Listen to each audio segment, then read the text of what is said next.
ನಾನು ಹಸು ಕಟ್ಟಿ ಸಾಲ ಮಾಡ್ತೀನಿ ಅಂದ್ರೆ ಅದಕ್ಕೆ 10 ರಿಂದ 15 ಲಕ್ಷ ಸಾಲ. ನಿಮಗೆ 1, 2 ಅಲ್ಲ, ಎಲ್ಲ ಸೌಲಭ್ಯಗಳು ಒಂದು ರೈತಾಪಿ ವರ್ಗದವ್ರು ಏನೆಲ್ಲ ಮಾಡ್ಲಿಕ್ಕೆ ಸಾಧ್ಯ ಇದೆಯೋ ಅಷ್ಟೆಲ್ಲವನ್ನ ಸಾಲ ನಾವು ಕೊಡ್ತೀವಿ. ಸೊ ಡಾಕ್ಯುಮೆಂಟ್ ಇದ್ರೆ ಈಗ ಎಷ್ಟು ಕೊಡ್ತೀವಿ ನೀವು ಮನೆ ಕಟ್ಟೋದಕ್ಕೆ? 25 ಲಕ್ಷ ಮನೆ ಕಟ್ಟೋದಕ್ಕೆ ಸಾಲ 25 ಲಕ್ಷ ರೂಪಾಯಿ ಕೊಡ್ತೀವಿ.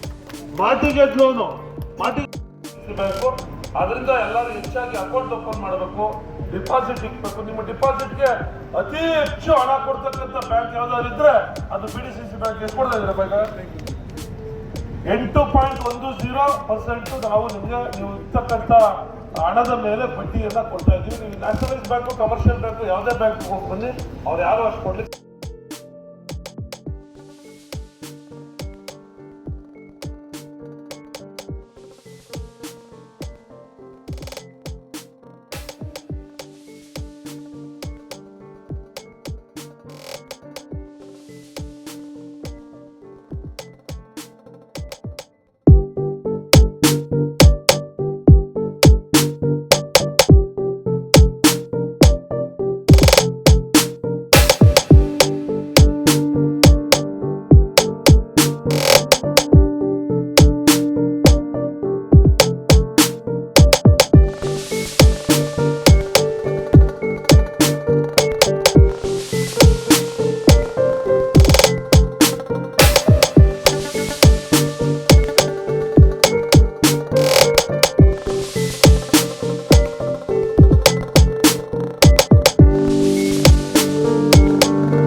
ಕೊಟ್ಟು ಸ್ವತಃ ರಾಮಲಿಂಗಾರೆಡ್ಡಿ ಅವರು ಸಾರಿಗೆ ಸಚಿವರನ್ನೇ ನಾನು ಇದಕ್ಕೆ ಬಸ್ ನಿಲ್ದಾಣಕ್ಕೆ ಕರೆದುಕೊಂಡು ಬಂದು ಇವತ್ತು ಆ ಬಸ್ ನಿಲ್ದಾಣದಲ್ಲಿ ಆಗ್ತಾ ಇರ್ತಕ್ಕಂಥ ಎಲ್ಲ ಸಮಸ್ಯೆಗಳನ್ನು ಬಗೆಹರಿಸಿ ಎಕ್ಸ್ಪ್ರೆಸ್ ಮತ್ತು ಈ ಹೆದ್ದಾರಿಯಲ್ಲಿ ಸಾಕ್ತಕ್ಕಂಥ ಎಲ್ಲ ಬಸ್ಗಳು ಒಳಗಡೆ 60% ಹೆಚ್ಚು ಬಸ್ಗಳು ಒಳಗಡೆ ಪ್ರವೇಶ ಬರುವಂತೆ ಮಾಡಲಿಕ್ಕೆ ನಾನು ಪ್ರಾಮಾಣಿಕವಾಗಿ ಶ್ರಮಿಸಿ ಅದರಲ್ಲಿ ಯಶಸ್ಸನ್ನು ಸಾಧಿಸಿದ್ದೀನಿ. ಅದರ ಸದುಪಯೋಗವನ್ನು ಸಾರೋ ಮಹಾಜನತೆ ಸೋಲೂರು ಹೋಬಳಿ ಅವರು ಹೊಡಿತಾ ಇದ್ದೀರಾ ಅಂತ ನಾನಾದರೂ ಭಾವಿಸ್ತಾ ಮುಂದಿನ ದಿನಗಳಲ್ಲಿ ನಿಮ್ಮ ಜೊತೆ ಸದಾ ಇರ್ತೀನಿ. ಏನು ನನಗೇನು ಪಾರ್ಲಿಮೆಂಟ್ ಚುನಾವಣೆಯಲ್ಲಿ ಹಿನ್ನಡೆ ಆಗ್ಬಿಡ್ತು ಅಂತ ನಾನೇನು ಎದೆಗುಂದಿಲ್ಲ.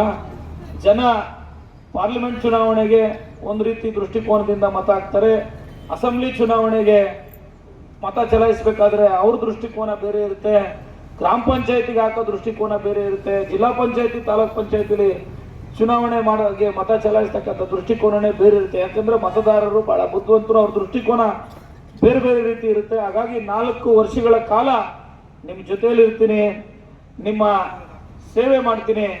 ನಾನು 4 ವರ್ಷ ಸೋಲೂರು ಹೋಬಳಿಗೆ ಹಿಂದೆ ಇದ್ದಂಥ 10 ವರ್ಷದ ಶಾಸಕರು ಏನು ಮಾಡಿದ್ರು, ನಾನು ಈ 5 ವರ್ಷದಲ್ಲಿ ನನಗೆ ಅವಕಾಶ ಕೊಟ್ಟಿದ್ದಕ್ಕೆ ಏನು ಮಾಡಿದೆ ಅಂತ ಮುಂದೆ ನೀವು ತೀರ್ಮಾನವನ್ನು ಮಾಡಿರಿ. ಯಾಕಂದರೆ ಮತದಾರರೇ ಪ್ರಜಾಪ್ರಭುತ್ವದಲ್ಲಿ ಅಂತಿಮ.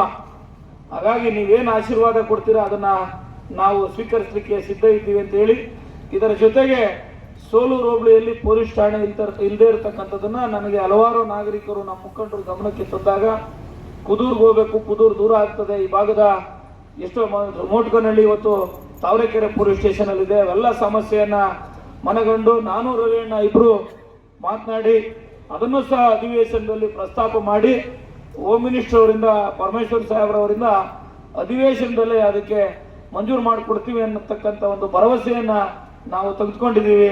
ಅದಕ್ಕೆ ಮುಂದೆ ಏನು ಕಚೇರಿಗಳಲ್ಲಿ ಆ ಕೆಲಸ ಕಾರ್ಯ ಆಗಬೇಕು ಅದಕ್ಕೂ ಸಹ ನಾನು ಪ್ರಾಮಾಣಿಕವಾಗಿ ಪ್ರಯತ್ನವನ್ನು ಮಾಡ್ತೀನಿ. ನಿಮ್ಮ ಜೊತೆ ಸದಾ ನಿಮ್ಮ ಸೇವಕನಾಗಿರ್ತೀನಿ, ಶಾಸಕನಾಗಿರೋದಿಲ್ಲ ಅಂತ ಹೇಳ್ತಾ ಈ ಕೇಂದ್ರ ಬ್ಯಾಂಕಿನ ಉದ್ಘಾಟನೆಗೆ ನನ್ನನ್ನು ಕರೆದು ಉದ್ಘಾಟನೆಯನ್ನು ಮಾಡಿಸಿ ಮತ್ತೆ ಮಾತನಾಡಲಿಕ್ಕೆ ಅವಕಾಶ ಮಾಡಿಕೊಟ್ಟಂತಹ ಕೇಂದ್ರ ಬ್ಯಾಂಕಿನ ಅಧ್ಯಕ್ಷರು, ಪದಾಧಿಕಾರಿಗಳು, ಇಲ್ಲಿರ್ತಕ್ಕಂಥ ಎಲ್ಲ ಗೌರವಾನ್ವಿತ ಮಹಾಜನತೆಗೆ ನನ್ನ ಧನ್ಯವಾದಗಳನ್ನು ಸಮರ್ಪಿಸಿ ನನ್ನ ಮಾತನ್ನು ಮುಕ್ತಾಯ ಮಾಡ್ತೀನಿ. ನಮಸ್ಕಾರ.